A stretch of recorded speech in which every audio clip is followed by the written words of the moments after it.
Si vous ne le savez pas, fidèles téléspectateurs, les check-up constituent les meilleurs moyens de savoir si l'on est en bonne santé, mais en République démocratique du Congo particulièrement, dans la capitale, beaucoup de gens s'abstiennent à cet exercice. La raison poussée est que le check-up est réservé aux personnes dites nantis, argumentaires qui dément le docteur Serge Karkwima.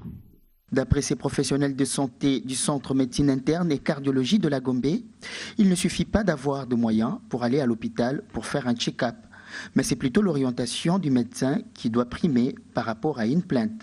Et nous avons toujours préféré conseiller aux gens que le check-up il peut s'orienter. Ça veut dire vous allez à l'hôpital par rapport à votre profil, par rapport à vos antécédents, par rapport aux antécédents de votre famille.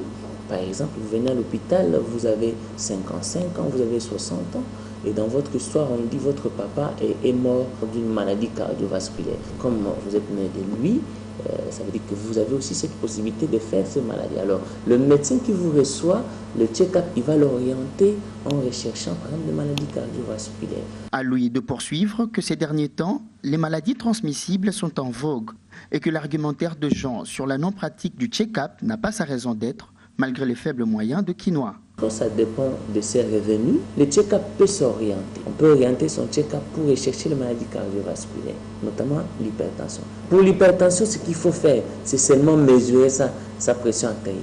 Ça ne coûte pas cher. Déjà, si vous commencez avec la tension et qu'on découvre que voilà, votre tension est élevée, à ce moment, on vous oriente chez un médecin ou chez un cardiologue qui commence les traitements. Vous voyez que vous êtes sauvé, s'il faut le dire. Si c'est un cancer, on peut faire un check-up. À travers le sang, on peut détecter que voilà, il y a un cancer qui a commencé quelque part et peut-être cet examen peut ne même pas coûter $50. C'est l'importance qu'on donne à la santé. Si les gens disent qu'ils n'ont pas l'argent, mais nous voyons dans des terrasses remplies, vous passez, vous voyez, la table est remplie de bouteilles. Mais on peut se dire, bon, voilà, aujourd'hui je prends une seule bouteille, au lieu de prendre 2 casiers et je peux économiser, je peux faire tel examen. Voilà. La santé n'a pas de prix, dit-on. N'attendez pas le pire pour agir.